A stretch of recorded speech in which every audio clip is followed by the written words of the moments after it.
What's going on, guys? It's the Bearded One, and I'm back with another beerdcast. If you are listening, I want to thank you for your patience and dealing with my, I don't want to say laziness, but my, what's the word I'm trying to think of?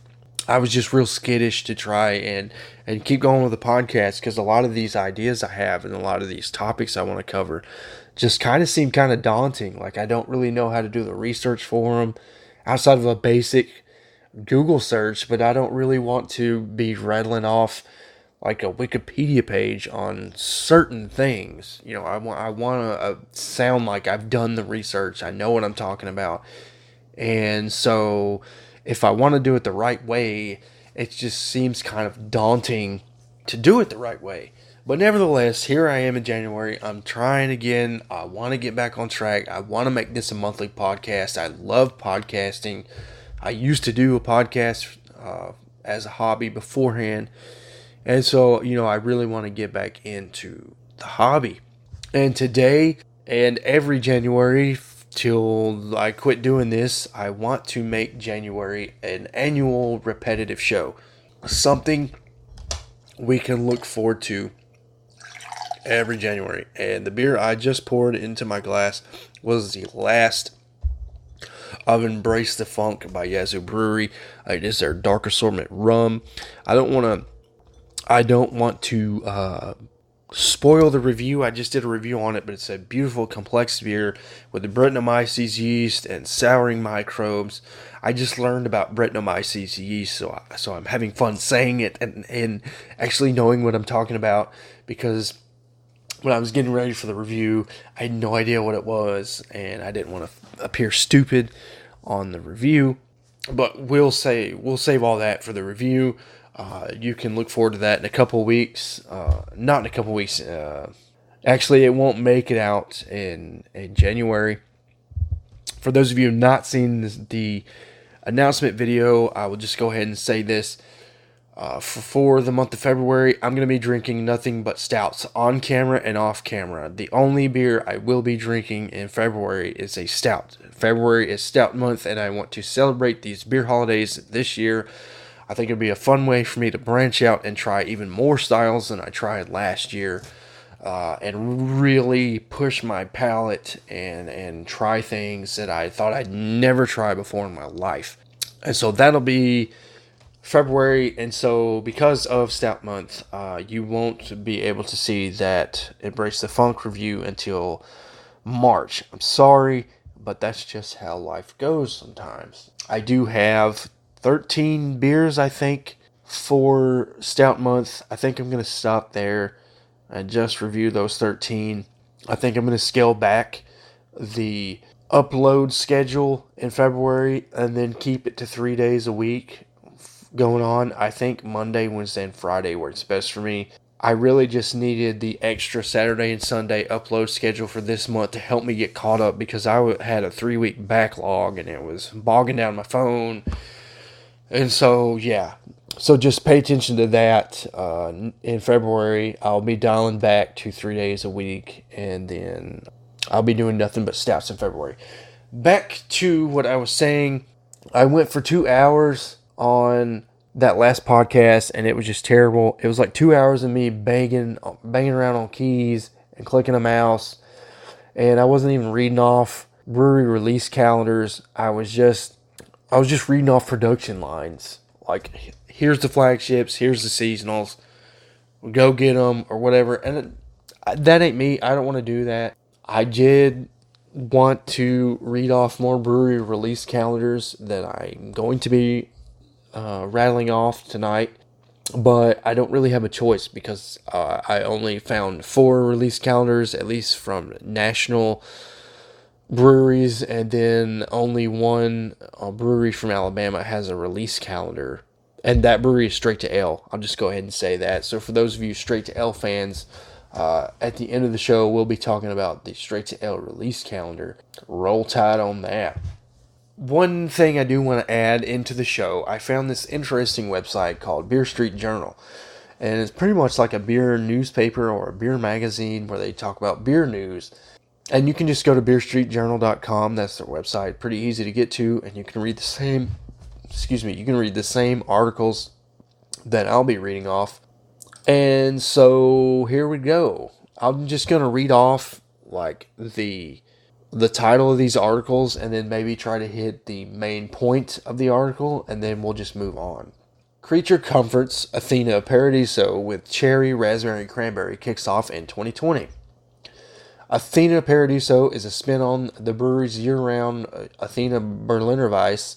This release features tart cherry, raspberry, and cranberry with complements a guava and passion fruit addition. The brewery also releases seasonally. It is available in 12-ounce cans and draft. It initially released in February 2016 and latest return is in January 2020. It is a Berliner Weiss, if I didn't say that already. Moving forward, the brewery drops a new lager nationally, the Rukeller Helles.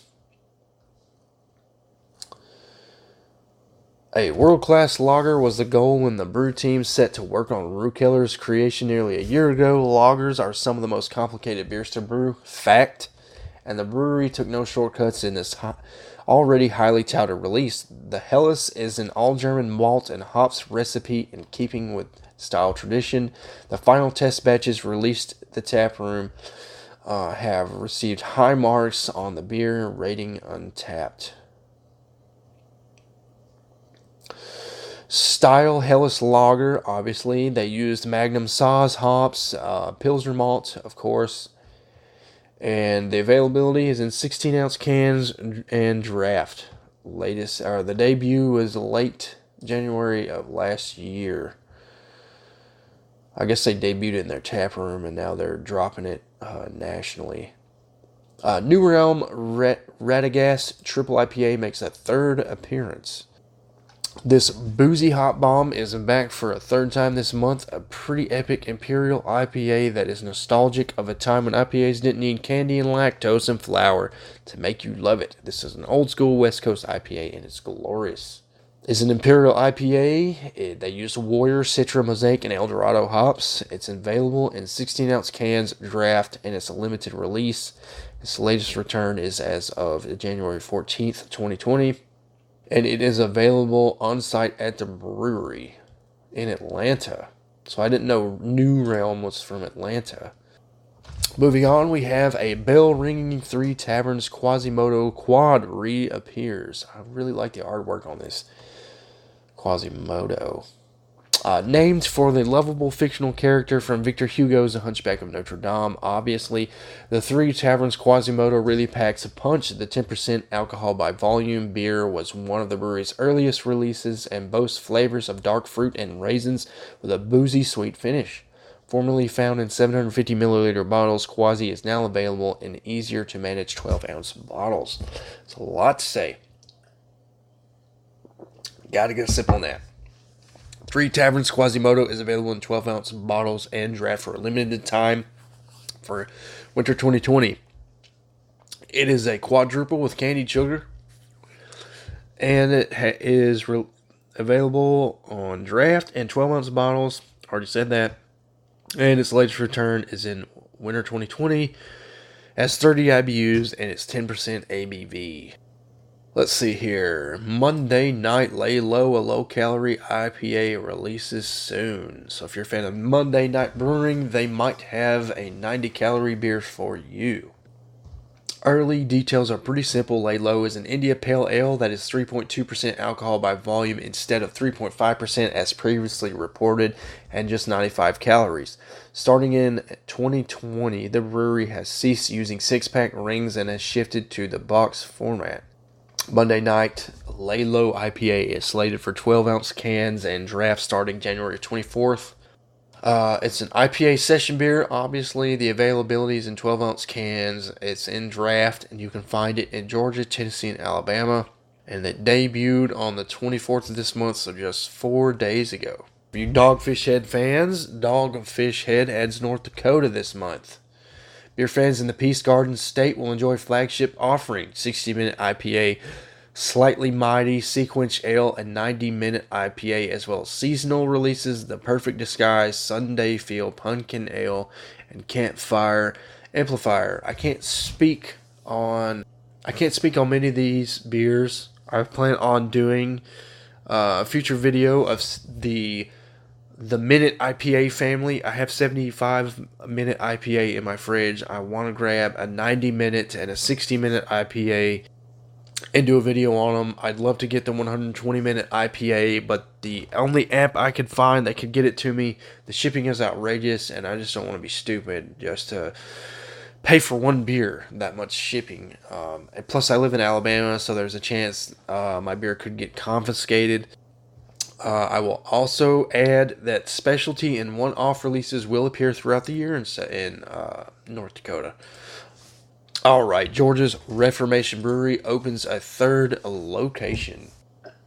As 2020 begins, Reformation has opened a third location, a tap room, and future blendery in Smyrna. The city recently expanded its open policy to include Riverview Landing, a new restaurant district on the banks of the Chattahoochee River. The tap room spans 2,500 square feet with 16 taps that will focus on India Pale Ales and Sour Wild Ales. So for those of you people over in Smyrna, you got you a new little fun watering hole to visit. Tangerine and Vanilla, Three Taverns Cream Weaver returns this weekend. Part of the Sour Asylum series, Silky Cream Weaver is big on tangerine and vanilla flavors. Pre-sales for this beer have typically sold out within a day, so it's a highly sought out beer. It's a kettle sour with tangerine, vanilla, and lactose. The availability is in 12-ounce cans and draft at the brewery release. And then the latest return is the 25th of this month, and it's 5% ABV. Eighth Wonder Viet Irish Coffee Market, the brewery's first bottle release. The first bottle release by Eighth Wonder is indeed a big one, especially since the brewery calls this beer Imperial Rocket Fuel. Viet Irish Coffee is based on year-round rocket fuel, a 4.6% alcohol robust porter brewed with Greenway coffee and milk sugar. Imperial Milk Porter with coffee barrel-aged whiskey. Its availability is in 22-ounce bottles, and it's a brewery release, and its debut was 3 days ago. This is a Texas brewery, for anybody that was wondering. Eighth Wonder Brewery out of Texas. Just to clarify that. Bell's Lighthearted Ale ships for the first time. So if you're a Bell's fan, if you are a fan of Lighthearted Ale, you're about to get better distribution for it. Lighthearted is everything you love about Two Hearted, hop forward balance with a firm malt backbone. And the only difference, this version is sessionable.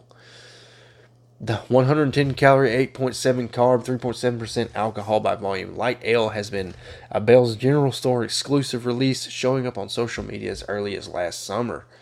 Gearing up for a wide-scale release, Bell's has overhauled Lighthearted's artwork. This lighter approach to one of America's most popular India Pale Ales, two hops, Centennial and Galaxy.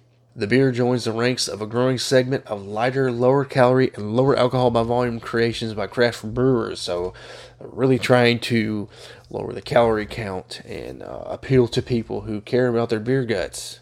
The style is obviously an IPA session beer. They obviously used hops in Centennial, and its availability is early 2020, and it is 3.7% alcohol by volume, although the screen-capped bottle label says it's 3.5% alcohol by volume. I'm not sure 0.2% alcohol really matters that much to anybody. Now, this article is a little older when I want to hit, but I think a lot of people would be interested in this. White Castle will soon sell their own branded house beer.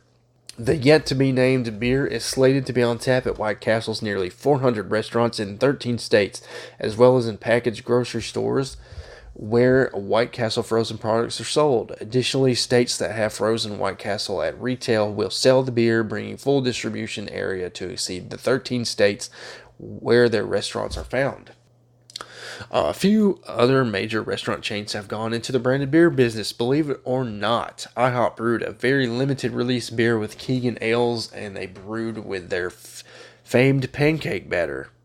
In December, Taco Bell announced that Big City Bell, a Pilsner brewed with Anheuser-Busch's Blue Point Brewing, would be available at their New York City's Cantina location. So if you live in New York, look out for that. I think novelty beers are wonderful for at least a one-time experience. And then most recently, Hershey's Chocolate partnered with America's oldest brewery, and that would be Yuengling, to create Yuengling Hershey's Chocolate Porter, hitting select taps in October of last year. Figured you guys would be interested in that. For those of you Russian River Brewing fans, Pliny the Younger will finally be bottled in 2020. So I'm hoping that means we'll get better distribution and I can finally try Pliny the Younger. Boulder Beer out of Boulder, Colorado, I would assume. They're going to close a brew pub this month and going entirely contract brewing going forward. They're downsizing operations after 30 years, so that's kind of sad to see. I hate to see breweries downsize and close and that sort of stuff. We want beer to grow and thrive, and that doesn't happen when they're always shutting their doors. But it's up to us, the consumer, to support these breweries and brew pubs and continue to watch our community grow and thrive. Now, this is a Granddaddy article, one that I saw on Twitter a couple weeks ago, and it just blew my mind. Dogfish Head Utopia's Barrel Aged Worldwide Stout is coming in 2020. For those of you that don't know, Dogfish Head and Samuel Adams or Boston Beer Company recently partnered together, and this is their first collaboration beer, which would be their Utopia's Barrel Aged Worldwide Stout. The combination of the two things that make you a little dizzy besides 120-minute IPA Worldwide Stout is one of Dogfish Head's strongest beers already. So combine that with Utopia's, that is a blended strong ale and comes from a plethora of barrels. It hovers around 27% alcohol by volume and runs more than $200 a bottle. It's going to be expensive, and it's going to be good. For sure. Here's one I think would be interesting for a lot of people. I can only imagine the reviews on this because I consider this a novelty beer, even though it's not really meant to be a novelty. Pabst IPA. That's right. The Pabst launches a new premium craft beer brand, Captain Pabst. And that's their branding. And within their branding, their first beer under the Captain Pabst will be the Seabird IPA. Seabird IPA is the first release in this new Pabst high-end business model, brewed with Magnum, Citra, Cascade, and Mosaic hops. 16-ounce cans of Seabird are now shipping in Wisconsin and the greater Chicago area. To quote the Pabst general manager, "We thought creating something new based on someone who played such an integral part in pioneering brewing in this country was a really romantic and deserving story that consumers would be interested in hearing." So Pabst is trying to get some customers back, or at least get some people interested. And then the last article I have is Molson Coors, acquires Detroit's Atwater Brewery. Atwater was founded in 1997 in Detroit's Rivertown district, and in 2005, Mark Reith purchased the brewery outright. There's all your news for the month. Now we're going to switch gears and we're going to go to the brewersassociation.org. We're going to cover the federal issues. This is something near and dear to me, something that I'm going to kind of shoehorn into every episode if I can, just depending on what's current, what's going on. Are these federal issues within the brewing industry? And right now if you follow the Brewers Association or you care about beer a little more than just drinking it, you've probably been seeing the Brewers Association and other breweries talking about this. The taxes are possibly going up. It's something that could break the back of the industry, really. Taxes were going to go up big time. So we'll cover that right now. The Craft Beverage Modernization and Tax Reform Act. On December 20th, 2017, the United States Congress passed legislation that included a 2-year provision of the Craft Beer Beverage Modernization and Tax Reform Act, the CBMTRA, which lowered the federal excise tax for breweries, wineries, and distilled spirits products for a period of 2 years. Being that was 2 years ago, and this is now 2020, we are set to see this thing expire, but at the end of 2019, Congress did extend the language through December 31st, 2020. So we do have some breathing room to further talk out the act and the taxes, and hopefully try to get these taxes lowered even more or possibly permanent. During the first legislative session of the 116th Congress, Senators Ron Wyden, a Democrat from Oregon, Roy Blunt, a Republican from Missouri, and Representatives Ron Kind, a Democrat from Wisconsin, and Mike Kelly, a Republican from Pennsylvania, reintroduced the CBMTRA Section 362 H.R. 1175 with the goal of making the lower FET permanent. So how could this impact your breweries? The recalibrated FET rates are currently $3.50 a barrel from $7 a barrel. On the first 60,000 barrels for domestic brewers producing less than 2 million barrels annually, and $16 a barrel from $18 a barrel. On the first 6 million barrels for all other brewers and all beer importers. The current $18 barrel rate for barrelage over 6 million is unchanged. Additionally, breweries can transfer beer between bonded facilities. Previous law allowed beer to be transferred between commonly owned breweries without payment of tax. Under the new provisions, all breweries may transfer beer between bonded facilities without tax liability, something that benefits small unaffiliated brewers and gives them the flexibility to collaborate on new beers without facing a tax liability.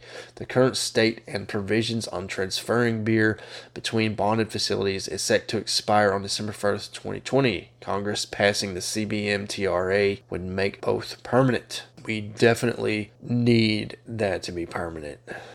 So there's a lot more in this article. I think we've covered it. I think that was the basis of it. If you want to read any more details, you can just go to brewersassociation.org, click on the government affairs, and then under that, there's federal issues for you to look at.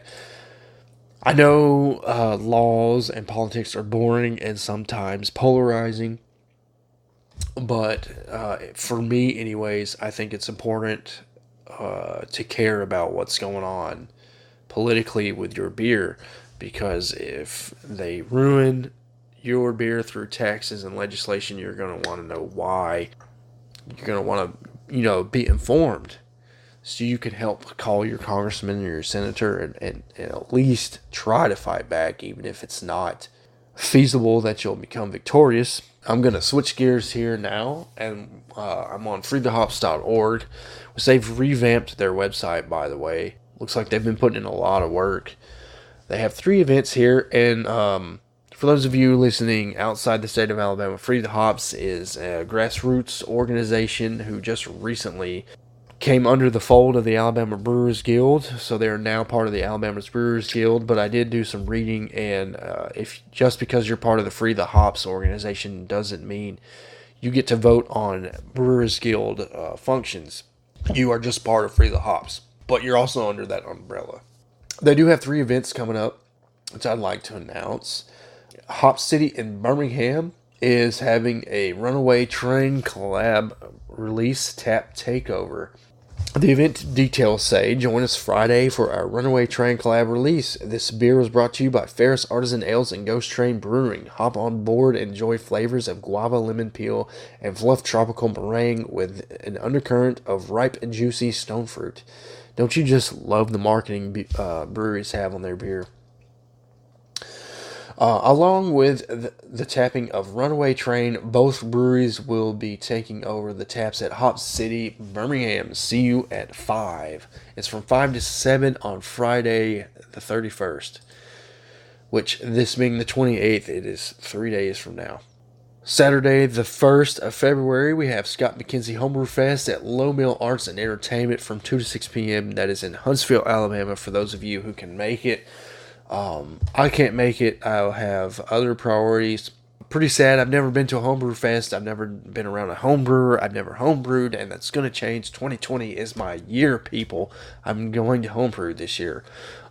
I would love to even join this. I'll give you some event details. Let's see. You get a commemorative sample glass available with a $25 donation to Hospice Family Care. There is no admission, though, just to come to the fest.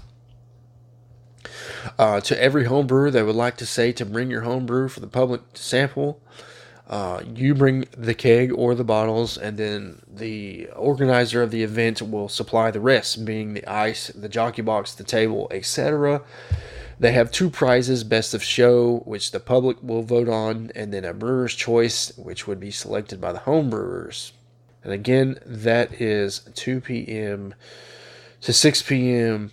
February the 1st in Huntsville, Alabama. The address is 2211 Seminole Drive Southwest in Huntsville. Put that in your GPSs if you're interested. And then last but not least, they have an artist showcase at my beloved Cross-Eyed Owl Brewing. I plan on releasing, never mind, let me backtrack. That has nothing to do with this date. On Thursday the 6th of February, not the Thursday the 29th of January, like I was preparing to say. It'll be from 6:30 to 8:30 p.m. If you're in Decatur, Falkville, Hartselle, Priceville, Danville, Trinity, even Madison or Athens, and you care to come to Decatur or you like Cross-Eyed Owl Brewing, Moses Presnell will be having an artist showcase there. Again, that's Thursday, February the 6th from 6:30 to 8:30 p.m. Let's see if they have the address.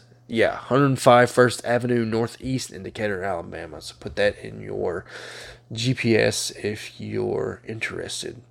I also like to say, next Saturday, I'm going to my first ever beer festival. I've been to comic conventions, so I kind of know the landscape of how to move around and what to expect as far as crowds and stuff go with these festivals and conventions. But I've never been to a beer convention or a festival. So this will be pretty fun. It is February 8th at the Von Braun Civic Center in Huntsville. So if you're happening to listen to this and you're a fan of the show, you're a fan of me, the channel, come say hi. You know, I don't want to be a dick and I would love to meet fans. If I have any fans, I know like 14 people are subscribed as of the time I'm recording this. But again, it would just always be nice to meet fans. $40 pre-sale, $50 at the door. You have unlimited sampling, so watch your ass on that. You guys that like, just sample. You get a commemorative sample glass as well. Let's see, you get a pretzel necklace to nibble on to help keep your ass sober. It's saying parking is available on the VBC property for $10 or in the City of Huntsville parking garage on Monroe Street for $5.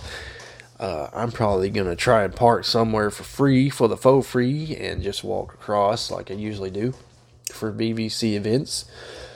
They will have concessions available, and they want to say they're including a brat with peppers for $2.50. Yeah, they haven't published their beer menu, so who knows who's going to be there. I can tell you all the Huntsville breweries are probably going to be there. Cross-Eyed Owl is probably going to be there. I would expect Goat Island to be there from Coleman. Maybe a Birmingham brewery or two. Maybe a Georgia brewery or two. We'll just have to see. That'll be fun. It'll be real fun.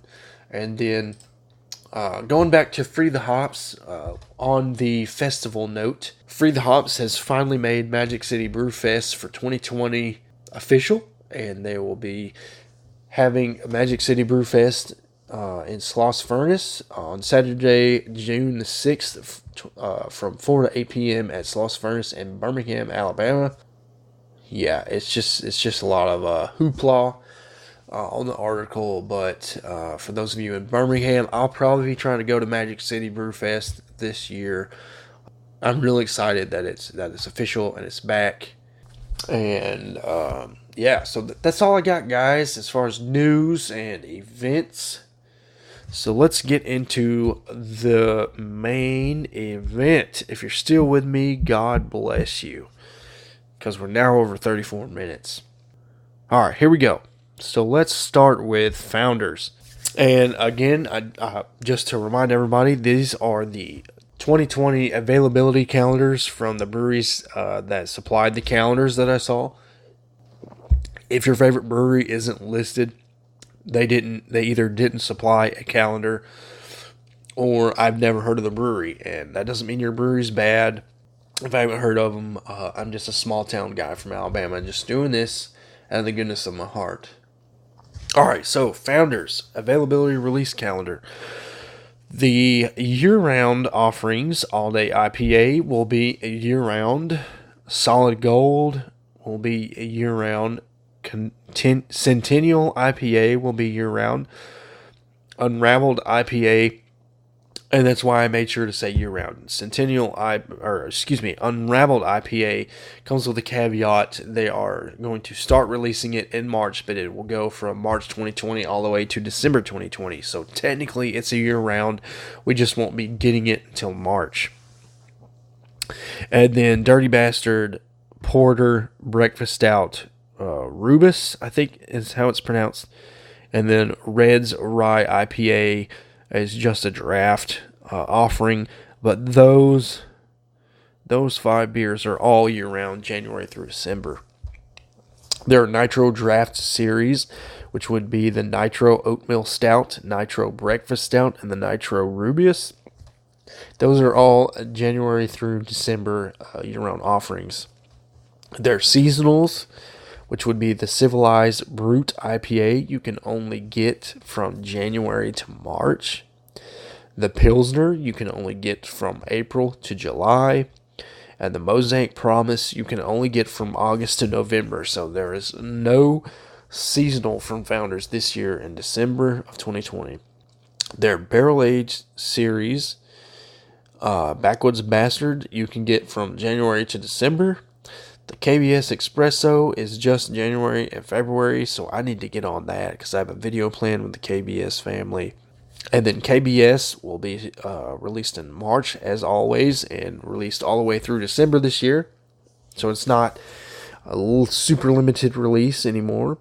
The Mass Agave is released from May to July. They have a to be decided beer from May to July. They have their Underground Mountain Brown is going to be released in September and October, and they have another to be decided beer that's going to be released in November and December. Their limited series, which would be Frangelic Mountain Brown, that will be released in January, February, and March. The Four Giants IPA will be released in April, May, and June. The Green Zebra will be released in May, June, July, and August. They have a to-be-decided beer from July to October. Their Harvest Ale will only be available in October, so when October rolls around, be on the lookout for that beer and snatch it up because you're only going to get it for 1 month. And then they have another to-be-decided beer from October to December. Their Taproom Mothership Series, the Devil Dancer, you'll only be able to try in February. The Mothership number 2, you'll only be able to try in April. Mothership number 3 is only available in July. Let's see here. Mothership number 4 is available in mid-August to early September. The Mothership number 5 is available from mid-October to early November. And then the Mothership number 6 is only available in December. Their Michigan exclusives, you can get the Red IPA in cans in March only. They have a to-be-decided beer available in June, and then they have another to-be-decided beer in September. So that's Founders. And then moving on, we're going to touch on Dogfish Head. Dogfish Head's year-round offerings, and every single one of these are year-rounds, and they're not caveats. The 60-minute IPA, the Sequence Ale, the Slightly Mighty, the 90-minute Imperial IPA, the Super 8, which is a Goza, the American Beauty Hazy Ripple IPA, the Liquid True Serum IPA, the Midas Touch, and the Palo Santo Moran are all January through December year-rounds. Now their Art Series beers, the Perfect Disguise, is going to be released February, and it'll finish its distribution in April. The Sunday Feels will be released from May to mid-August. The Pumpkin Ale will be released in mid-August, and it'll stop distribution in mid-November. And the Campfire Amplifier will be all the way from November to December. The occasional beers, the Vibrant Potion, will be released from February all the way through May. The 120-minute IPA, which is one of their strongest beers and rarest beers, will be released in August, and it'll be shipped out all the way through to November. And their last beer on the list is Costumes and Karaoke, released in November and December. Pressing on to Deschutes, their limited releases. Let's see here. Deschutes labels these pretty weird, so hopefully I can sound this off right. Okay, so the year-rounds from Deschutes are going to be the Fresh Haze, Fresh Squeezed, a little squeezy out of their Fresh family, out of their active style. The One Wowzai and the Deschutes out of their active lifestyle. And their core offerings, which would be the Hand Up IPA, Mirror Pond Pale Ale, Pacific Wonderland. And their dark beers, which would be the Obsidian Stout and the Black Butte Porter. Those are all their year-round offerings. Now, their limited releases, the Red Chair Northwestern Pale Ale. I've seen that before, so I've seen Deschutes around before. That's a January-February limited. The Luna Cold Brew Mexican Lager. I don't know what that word is in between Luna and Cold. That'll be released in March and April. That is a new beer. The Neon Daydream Hazy Summer Ale is also a new beer. That'll be released from May to July. The Slightly Exaggerated IPA is going to be released from August, September, and October. And the Jubal Ale will be released from November to December. In their variety packs, you'll see Fresh Squeezed IPA, Hand Up IPA, Black Butte Porter, and Obsidian Stout from January to February. You'll see Fresh Squeezed IPA, Hand Up IPA, Black Butte Porter, Neon Daydream. I said that all in one word, but those were different beers. You'll see that from March to August. And then the Fresh Squeezed IPA, Hand Up IPA, Black Butte Porter, Obsidian Stout. Those will be released from September to December. And then their Chasin' Freshies Fresh Hop IPA will be available in September. Now, these are available in draft only. Whiskey Butte is a new offering, which is available from January to March. Nitro Obsidian Stout is available all year round. Nitro Black Butte Porter and Jubal Ale is the Nitro Black Butte Porter is available from January to September, and then they'll switch gears in October to the Nitro Jubal Ale, and that'll ship till December. Not ship, it'll be served till December. And then their Pilot Draft Series, the Pilot number 1, will be served from April to June. Pilot number 2 will be served from July to September, and the Pilot number 3 batch will be served from October to December. And then last but not least for Deschutes, the Reserve Series, Fresh Squeezed Old Fashioned will be released February and March. The Ages will be released April and May. Black Butte XXXII will be released in June and July. Sorry, I butchered my Roman numerals, but I'm just not good at them. The Dissident. Let me try that again. The Dissident. The Dissident Boysenberry. There we go. Is a new offering from them. It'll be released in mid-August through September, and then the Abyss will be released in November. And last but not least, we have the 2020 release schedule for Sierra Nevada. I'm hoping a lot of people will be excited about Sierra Nevada. I am. I plan to explore Sierra Nevada a lot this year. And there's already like a beer at one of my favorite beer stores. It's like a huge bottle. It's like a rum barrel-aged quad. I'm just dying to buy it. So yeah. Anyways, the Pale Ale is obviously released year-round. They're going to have a retro package limited release this year from May to July, which fits perfectly into What I have planned for Craft Beer Week in May, their Torpedo Extra IPA is going to be released year round. The Hazy Little Thing IPA will also be year round. They have a new beer that's going to be released year round. It'll only be available in 12-ounce 6-packs. The Fantastic Haze Imperial IPA is only available in 12-ounce 6-packs, and that's also available year-round. The 40th Hoppy Anniversary Ale will be available from January to March. The Summerfest Crisp Lager will be available from April to July. The Oktoberfest will be available from August to October, and the Celebration will be available from mid-October to December. The Bigfoot Barley Wine Style Ale will be available from January to mid-May. The Hoptium Triple IPA will be available from mid-May to August, and then the Narwhal Imperial Stout will be available from September to December. Now, these next 4 beers will be year-round, so I'm just going to name them all 4 and in session.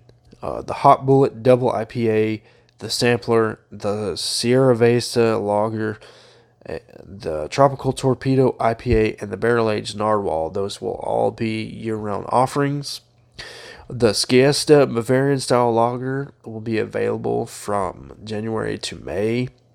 They'll take a 3-month break from June, July, and August, and then they'll redistribute it from September, I believe. Yeah, I got to get my calendar lined up. From September to December.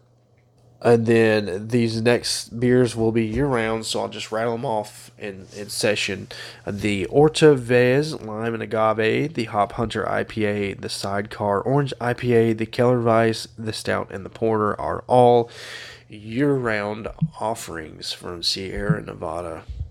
All right, and now we're going to conclude the show with the Straight to Ales 2020 calendar release. So for those of you who are outside of Alabama and can't get straight to ale, and you don't really care to listen to the rest of the show, I bid you adieu, and thank you for sticking with me for almost 50 minutes. All right, roll tide, mama guys. Let's get into the straight to ale core calendar. The core beers they'll be serving from January to December are the Monkey Knot IPA, Brother Joseph's Double, that's a double Belgian style double ale. Stout at the Devil, it's in the name, it's a stout. I think on the can it says oatmeal stout with coffee and caramel. I believe that's what it says on the can. And then their Chill Pills Pilsner that they just came out with last year.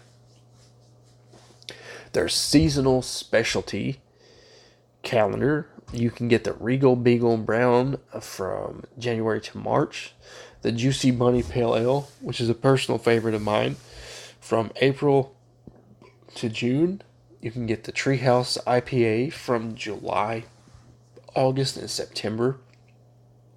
And their Blood Brother is available, which is just the blood orange version of Brother Joseph's.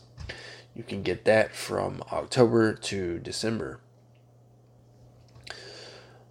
They're doing a new special thing, the IPA 4-pack release. I think their new head brewer just invented the Ricky Ticky Mango IPA. I just saw some marketing for it off their Twitter account. Definitely going to have to try that out. That'll be available from January to April, so I think we all got some time to check it out. The Gorilla Knot, which is their double IPA, it's basically a doubled monkey knot. I've had it one time. I hated it back then, but I might try it again soon. You know, since my palate's changed over the years. That'll be available from May to August. The Mind Ray IPA will be available from September to December, and Mind Ray might be another new offering now that they have a new brewer on board. And then their barrel aged brews, The Lakia Bourbon Barrel Aged will be available October and November. And then the Unobtainium will be available from November to December. Unobtainium is an excellent beer. I just reviewed it. It won't be uploaded for a while, I don't think. And yeah, that's it. That's what I got, guys. I'm going to conclude it here.